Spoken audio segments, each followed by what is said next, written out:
รายการภาคข่าวภายในแขวง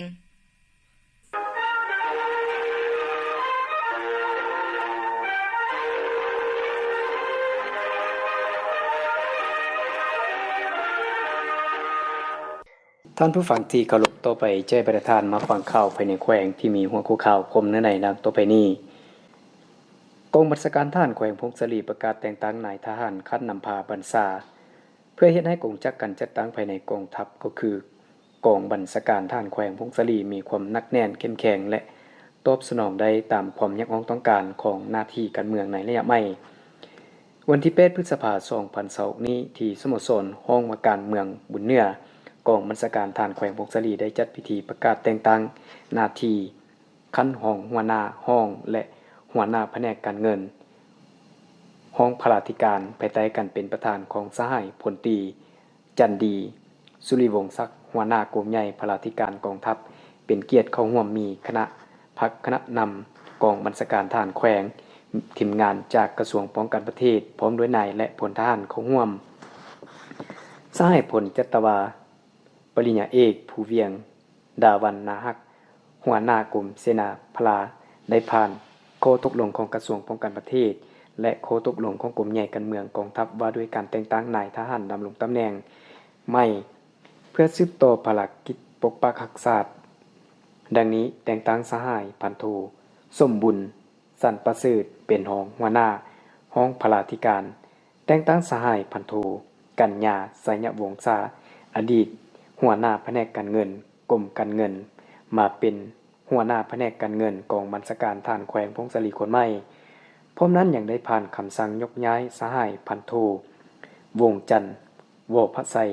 หัวหน้าแผนกการเงินผู้เก่าไปรับหน้าที่ใหม่อยู่กรมการเงินกรมใหญ่พลาธิการกองทัพโอกาสอันสง่าราศีนี้สหายพลตรีจันดีสุริวงศ์ศักดิ์ได้ยกย่องสมเสยต่อผลงานที่บรรดาสหายยัดมาได้ในระยะผ่านมาพร้อมกันนั้นสหายยังได้เน้นหนักให้ผู้ที่ได้รับการแต่งตั้งหน้าที่ใหม่จงยกสูงสติความรับผิดชอบกำแน่นแนวทางการเมืองและหัดแน่นความสามัคคีภายในหมู่คณะให้เป็นปึกแผ่นจงถือเอาความเรียกร้องต้องการของชาติและความสุขของประชาชนเป็นที่ตั้งเพื่อพร้อมกันพัฒนากลุ่มกองให้ก้าวไปสู่ความทันสมัยเทื่อละก้าวในพิธีครั้งนี้บ่เพียงแต่เป็นการประกาศตำแหน่งตามระเบียบการแต่แม้นการยังยืนยันถึงความพร้อมของกองบัญชาการทหารแขวงพงศลีที่จะก้าวเดินไปข้างหน้าด้วยความเชื่อมั่นและความรับผิดชอบอันสูงส่งต่อประเทศชาติกองบัญชาการทหารเมืองขวาเปิดสุดอบรมประจำไตรมาส1ปี2026ต้นเช้าของวันที่12เมษายน2026ที่ผ่านมานี้กองบัญชาการทหารเมืองขวาได้จัดพิธีเปิดสุดอบรมหัดแอบการทหารการเมืองวิชาเฉพาะพลาธิการเทคนิคประจำไตรมาส1ปี2026โดยการเป็นประธานของท่านคำไหลสุทธิพรรองเลขาพรรคเมืองประธานคณะกรรมการปกครองเมือง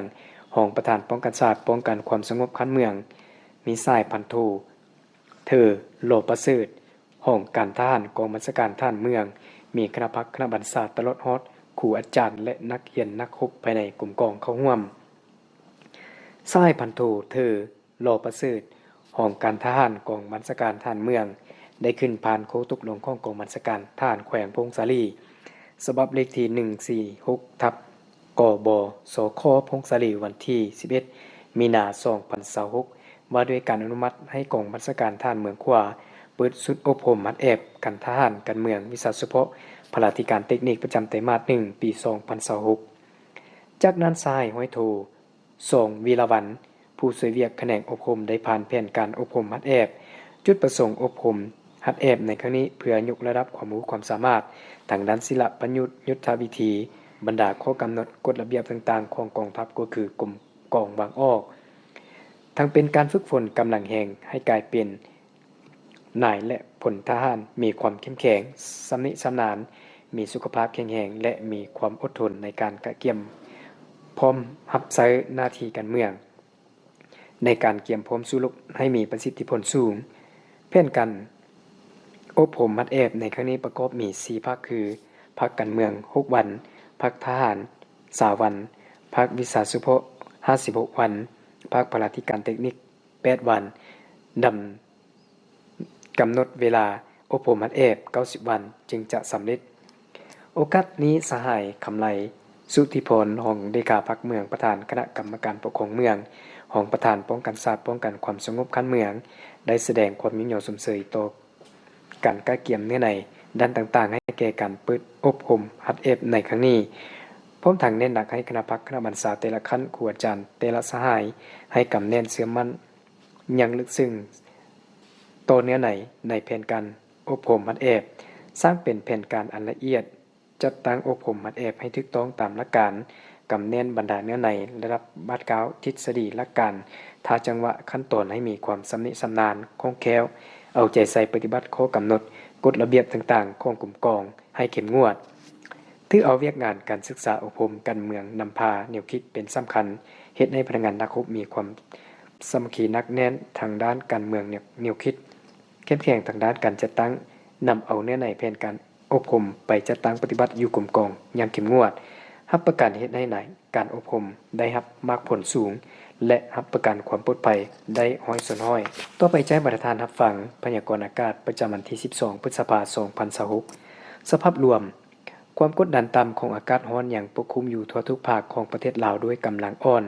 สมทบกับกระแสลมตะวันตกเฉียงใต้พัดปกคลุมภาคเหนือและกระแสลมตะวันออกพัดปกคลุมภาคกลางหาภาคใต้ซึ่งจะเฮ็ดให้อากาศร้อนอยู่ทั่วไปและจะมีฝนตกฟ้าร้องฟ้าเลื่อมในระดับค่อยปานกลางเพราะมีลมพัดแรงเป็นบางโอกาสอยู่ในแต่ละภาคพยากรณ์อากาศในเวลา 7 โมงของวันที่12พฤษภาคม2026หาวันที่7พฤษภาคม2026สภาพอากาศของแขวงพงศาลีบรรดา7เมืองคือเมืองพงศาลีเมืองบุญเหนือเมืองยอดอูเมืองบุญใต้เมืองสัมพันธ์เมืองควาและเมืองใหม่อากาศเย็นในตอนกลางคืนหน้าตอนเช้าและจะมีฝนตกฟ้าร้องฟ้าเลื่อมในระดับค่อยเพราะมีลมพัดแรงเป็นบางโอกาสหรือเนื้อที่การปกคลุมของฝนเท่ากับ50ส่วนน้อยอุณหภูมิต่ำสุดในระหว่าง 13-55 องศาและอุณหภูมิสูงสุดในระหว่าง 23-25 องศา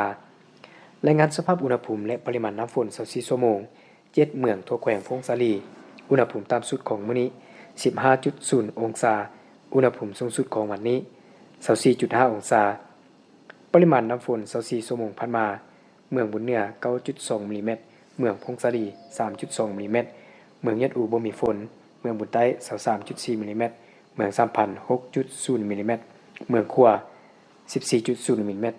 เมืองใหม่บ่มีฝนปริมาณน้ำฝน24ชั่วโมงผ่านมาเมืองใหม่บ่มีฝนดังนั้นจึงแจ้งเตือนถึงประชาชนบรรดาเผ่า